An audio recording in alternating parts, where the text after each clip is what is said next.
All right, let's play it. It's hard to remember. Blood. Breathe deeply. Tell me about your nightmare.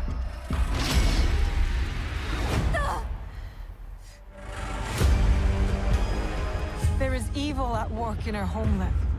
Greedy lords who bring war. He comes. I mean, the visuals look nice. I don't really have any complaints so far. Oda Nobunaga. Iga is under attack. This blade, it cannot be taken. What? Now's the time.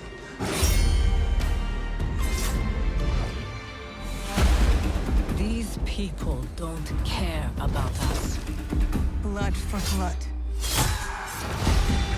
This land will soon be unified.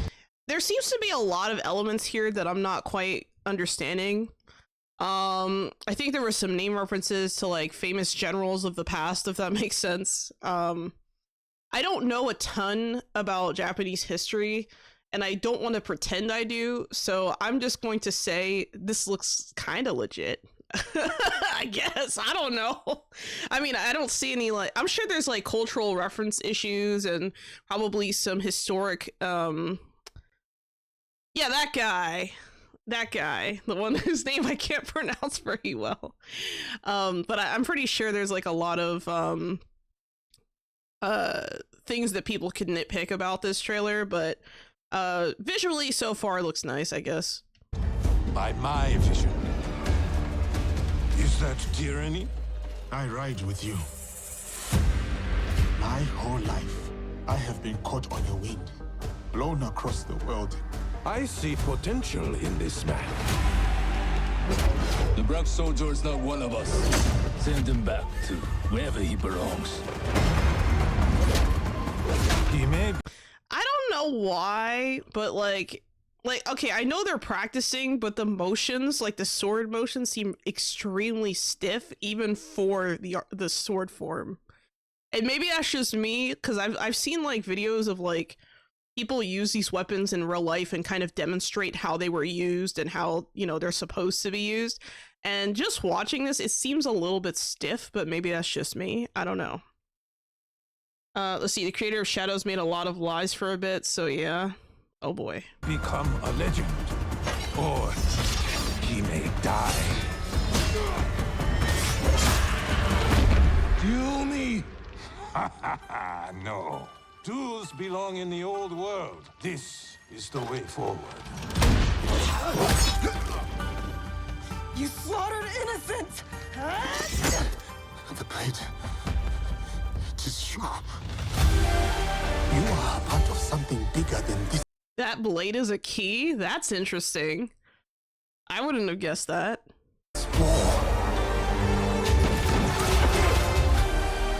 Our fates are connected.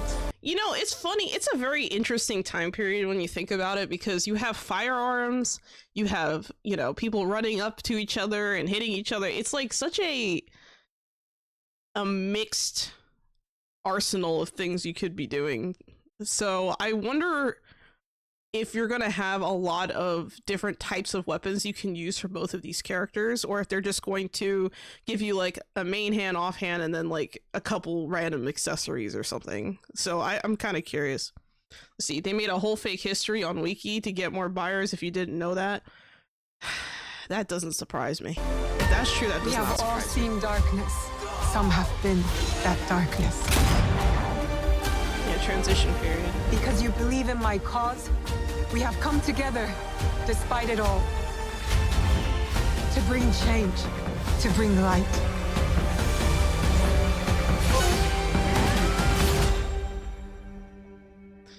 So the narrative information, like the whole like story narrative seems pretty interesting. I can see why something like that would appeal to the masses right now, considering you know, some of the IRL problems that we have. I'm not going to name any names, but, you know, you know, I'm just gonna leave that alone. I'm not gonna comment on it. But what I will say is that visually it looks nice. I'm kind of over the whole like controversy of like, oh, we're gonna put this random character in here that, you know, was only like a blip in the history, and you're gonna overblow them into some kind of huge main character. I can see why people would be upset by that. I can also see why people would get kind of frustrated because of the lies or the kind of storytelling that is kind of, how do I say this?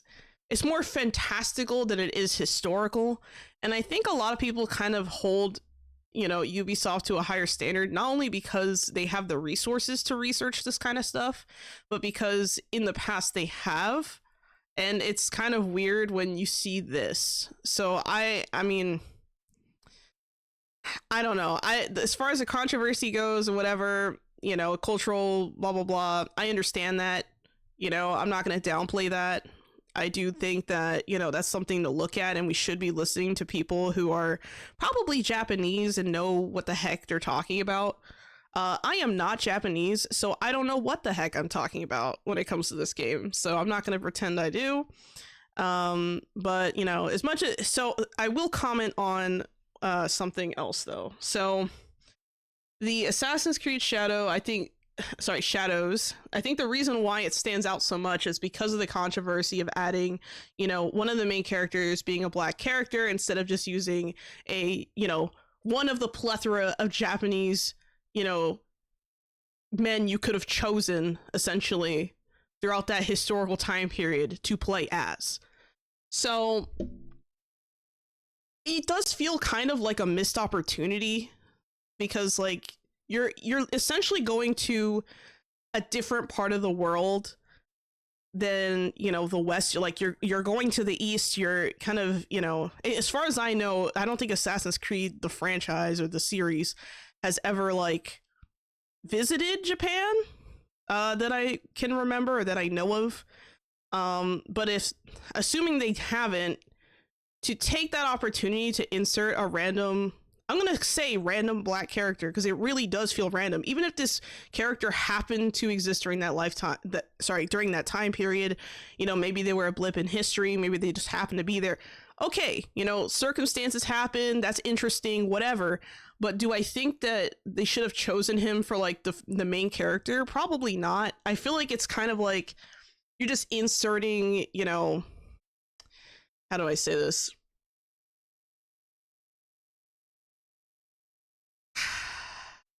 I think what frustrates me the most about this is that if you really wanted to put, you know, a focus on adding a black main character as, you know, one of the characters in your Assassin's Creed games, why the hell was this not taking place in an area where that was plausible? You know, if you want to go to Japan, go to Japan.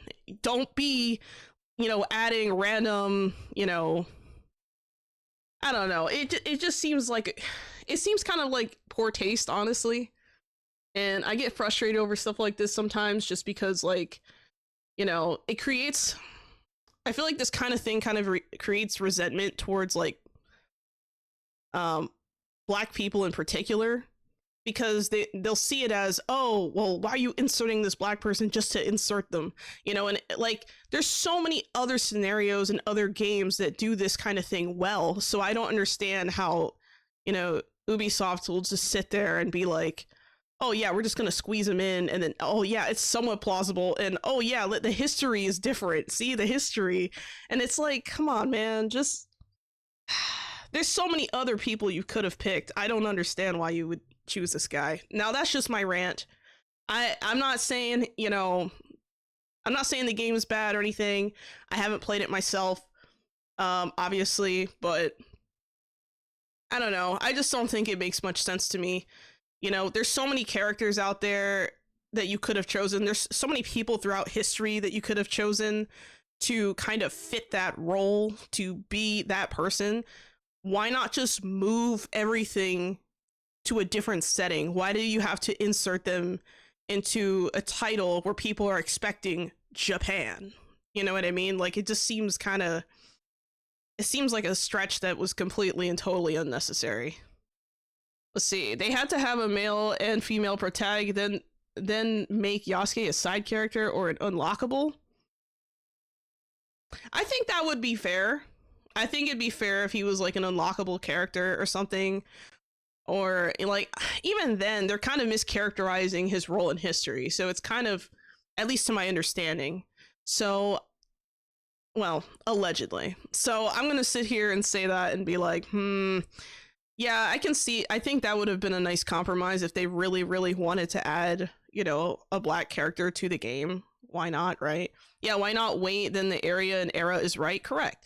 See, I want to insist on being if they want to be insist on being historical. Exactly.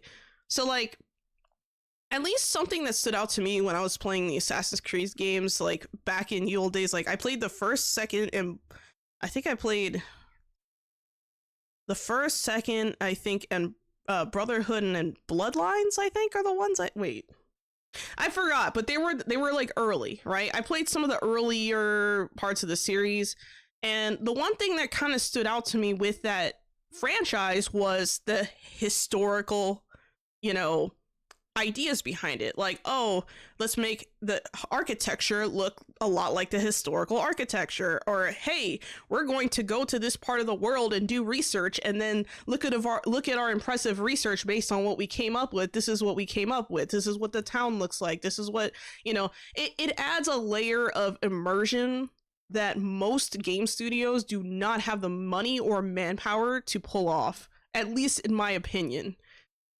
So like, at least not on this scale. So to see, you know, Ubisoft just kind of be like, all right, well, we're just going to do this, and, you know, we'll add this thing, and okay. And, you know, you didn't have any like Japanese people at the table there who could be like, hey, like, bro, like, this ain't it, fam. Like, you know what I mean? Like, you didn't have anyone there who could just be like, maybe this isn't such a good idea. I don't know.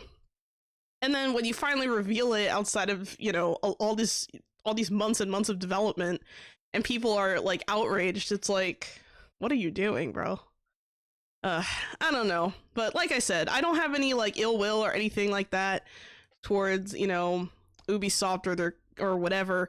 But I do feel that, you know, this was just like a silly problem to have. And I don't understand. But I think, is that the end of the trailer? Oh, that was the end. What is this? Upcoming expansion plus bonus quest, 10 plus hours? 10 plus hours? That's weird. Have you seen the base building, meditation, and pet showcase? No, I have not. See, I have ill will, and I was ill when I heard the creator tried to fake stuff. Yeah, I mean, that's pretty fucked up. That's crazy. That's just disrespectful, you know? If you have a... Bruh. Alright, moving on. Next, we're gonna look at Assassin's Creed Shadows, the final preview. Alright, let's see. This is like 10 minutes of gameplay. Let's see, you know, what people are looking at, and let's see if I can spot anything that I think is interesting. Oh, okay, so we're already whipping around like, you know, God of War style. That's crazy. After spending several hours finally playing Assassin's Creed Shadows after multiple delays, the next entry keeps up with the satisfying action and traversal that the series is known for, but it also showcases a sharper eye for world building and... Whoa. World building or base building? There's a difference. Because I saw base building on the screen. Let's see. And giving its two protagonists their time in the spotlight. From my time sneaking through fortresses, taking in the sweeping vistas of the open world, and pulling off slick combat finishers, I got to see just how developer Ubisoft Quebec has improved its balancing act of satisfying action, RPG systems, and rewarding open-ended exploration in a captivating new setting that's been long overdue. That guy was like, oh no, I'm in the way! He just ran out the way. That's hilarious. He's like, oh no. Since Assassin's Creed Origins in 2017, the series has stayed comfortably within the realm of the open world RPG, offering an expanded scope and narrative decisions to alter the course of the story. While this shift has led to some growing pains for the franchise, it has gotten a better handle on the additional layers to gameplay without compromising the fantasy of being an ancient assassin. With Shadows, the latest attempt at an Assassin's Creed RPG shows that Ubisoft may have also cracked the code on the role-playing element with its two unique protagonists, something the series has struggled to present in a way that hasn't muddied the narrative waters. Yes, kid. It'll be quicker if I go. Shadows sets its sights on a new mystery deep within a revamped Animus program. In this new simulation, we focus on feudal-era Japan and the secret history of both Yasuke, an historical African slave who became a full-fledged samurai, and now... Didn't he not actually do that in real life, though? Like, isn't that the controversy right there? Like, wasn't he just, like, a retainer or something? I don't know. A female shinobi taking up the mantle of her father's legacy. The pair eventually team up to navigate a radically changing 1500s Japan, rubbing shoulders with other historical allies such as Oda Nobunaga and Kuroda Kanbei, while taking down a shadowy cabal of warlords manipulating the country's attempt at unification from within. It is possible you hold ulterior motives beyond reconstruction. Damn! One of Kanbei's dogs. Kill them! I spent most of my playtime exploring Harima Province, one of the early zones that featured a quest line involving an... I wonder how accurate this architecture is. I'm kind of looking around and it seems plausible. I don't know. ...insidious plot to undermine the region's power structure. The world of Assassin's Creed Shadows is massive, but thankfully not to the ridiculous size of Valhalla. That said, plenty of opportunities were packed in this province, and the viewpoints to observe nearby points of interest helped steer me in the right direction. A general theme I found compelling was how Shadows emphasized harmonizing with the open world, a cultural element the developers wanted to highlight with the Japanese setting. Okay, so that's interesting. Is that the meditation that you were talking about earlier? Full pledge. Oh my god.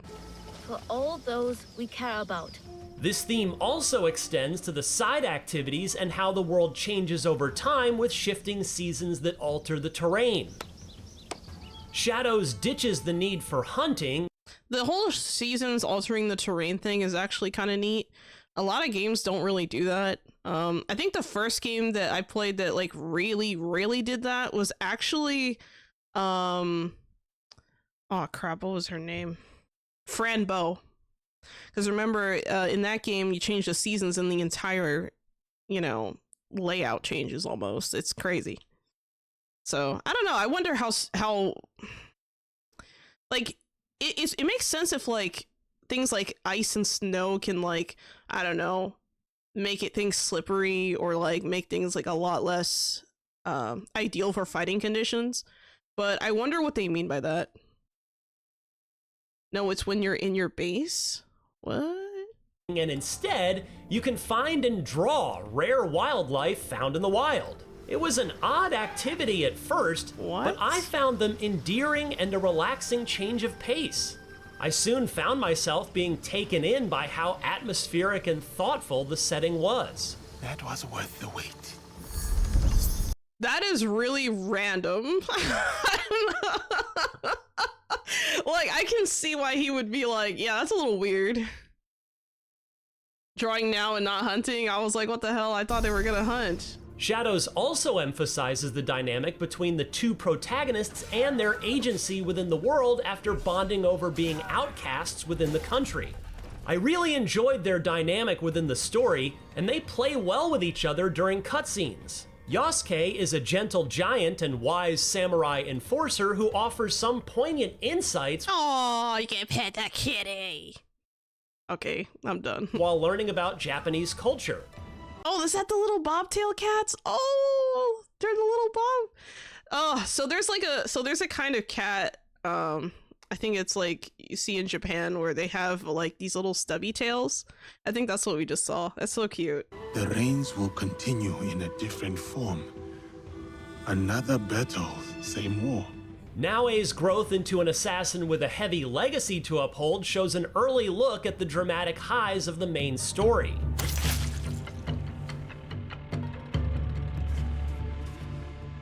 You're free to switch off characters in the open world and during moments in the main story, letting you play as who you want in most key missions. Okay, most key missions? That's interesting. Wait, so, like, can you, in theory, like, play as only one character the whole time, almost? That's crazy. You're right.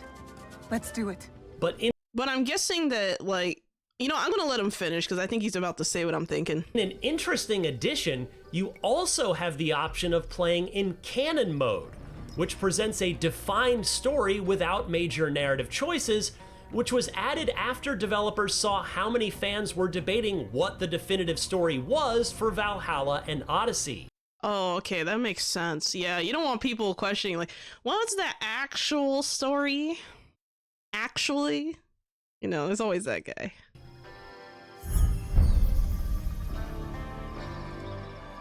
So it is you. Yasuke and Naoe also represent the different extremes of Assassin's Creed's combat and stealth experiences, which have also seen clear upgrades across the board in Shadows. For combat, there's a heightened need for dodging and parrying strikes, crucial to piercing through armor to deliver a killing blow. It injects Ghost of Tsushima's offensive and defensive style of swordplay, but it also has familiar AC combat skills such as power grabs and the always funny kick move I used plenty of times. That kick move. That's such a, like, I don't know why I'm getting, like, Sparta vibes seeing that. It's funny. I generally felt pleased with the more thoughtful approach to combat. However, it also comes with more challenges, which unexpectedly made some of the encounters in the game feel a bit more difficult. Oh my god, Shadows he lives with like 1 HP. That's crazy. Also struggled to present fights with multiple foes accurately, and it can be easy to get overwhelmed by enemies coming in off screen. Ew. Yeah, you see all that, right? Like, that's not, oh my god, that's like one of the worst things is like when a character like off screen or like an enemy off screen just like shoots something at you. You don't see them, but you hear it and then you're like already hit and it's like, what happened? Yeah, that's not fun. Still, when the new combat in Shadows hits, it certainly does hit. What impressed me most was the revamped stealth gameplay, which appropriately incorporates elements from Ubisoft's other stealth action series, Splinter Cell. That should be all of them. With the new visibility meter, you can see how open you are. I need to slow down, identify my target. Furthermore, there's a greater emphasis on light and darkness. You can even snuff out candles to add some cover. My favorite addition Okay, I really like that actually. That makes a lot of sense. is the ability to go prone, which, as you can expect, is a game changer for stealth. Playing stealth with Naoe was so satisfying, and it does well to showcase just how much that gameplay style has improved. While both characters can combat and stealth, they also have clear limitations. For instance, Yasuke is a formidable fighter and is capable of ambushing enemies. However, his large stature is not ideal for advanced stealth. Be careful. I mean, yeah, it makes sense. The smaller you are, the easier it is to miss you when... In addition to being detection. incapable of climbing certain areas, he's also not great at performing the leap of faith. It is harder than it looks. As That looked painful, dude. I don't know if I... If I jump off the rooftop like that, you'd probably be like in pain for like at least a week. That's crazy. for Naoe, she's a skilled assassin with access to a grappling hook and smoke bombs. However, her nimble combat style is far more reliant on parrying and dodging, and one hit from an elite enemy's heavy strike can take a chunk of her health bar. While pulling off Naoe's combat skills was So, like, at least for me, I feel like Yasuke is more like the character that you play when you're not good at combat. And I feel like this other character is like, you know, another, like, I don't know, it comes off to me as like, if you want more advanced combat, you pick the assassin, you know, which I guess makes sense, but I don't know. satisfying. I often had to resist the urge to take out every enemy and run for it when things got out of hand. Continuing with Assassin's Creed Valhalla, you can manage and upgrade a base of operations. As you recruit allies, they'll head to your hideout to open up shops and offer new side missions that incentivize revisits to previous zones. This reminds me a little bit of Enshrouded, actually. But Shadows takes this feature a step further by allowing you to build out your custom village in the vein of Animal Crossing. What? The Town Builder mode offers plenty of options to add necessities and some personal touches to the hideout. I spent an unexpected amount of time building more housing and decorating. You can put doggos! You got doggos! And catos, apparently. My space So with cute. Shinto shrines and pets, such as cats and tanuki. There are also side activities, such as a visually striking meditation minigame to help you earn additional perks. It's an unexpectedly cozy side activity for an AC game, and I was quick. That's so weird. I mean, I don't know. I guess it makes sense, and I'm sure it's like kind of fitting into like the whole thematic of the game. That's kind of interesting. I don't know if I would be spending a lot of time doing that, though. I'd probably spend more time decorating the base. Quickly taken in by how satisfying it was to. Also, I wonder how easily you can decorate the base. Like, is it just like based on money, or do you need like materials to do it? Like, I don't know. I'm curious. Walk around a massive village I had made in a reasonably short time. So far, Assassin's Creed Shadows is shaping up to be a solid follow-up to Ubisoft's ambitious Valhalla. Even if the familiar crop of open-world bugs and quirks pop. Oh, no, you saw that? You saw that? The sword hit the sky, it didn't hit the character's head. Look at that. Wait, let's go back a little bit. Watch. Valhalla.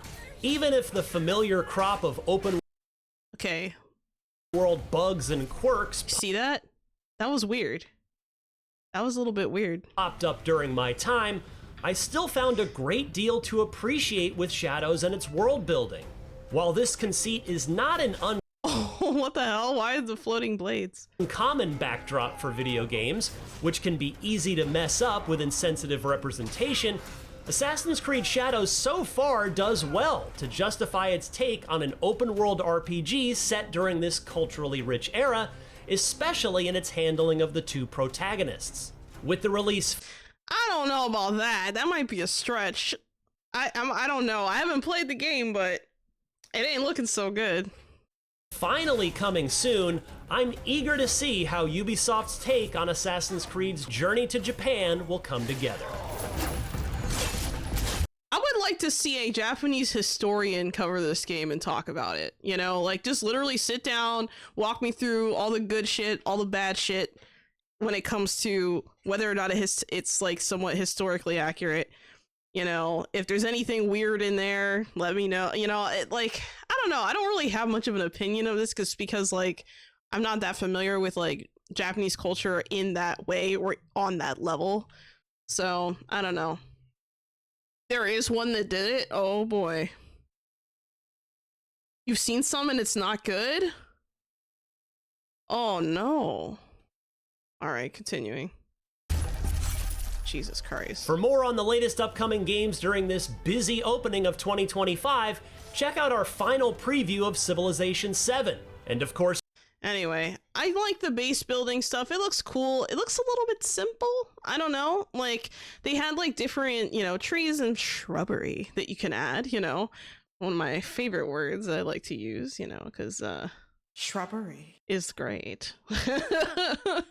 But, I don't know. There's a lot of good stuff in here. I think that, you know, I could see someone getting lost in this game for a while. The real question I have is it convincing enough, or is it, you know, like, does it actually have stuff that wants you to play? Like, what's the replay value of this?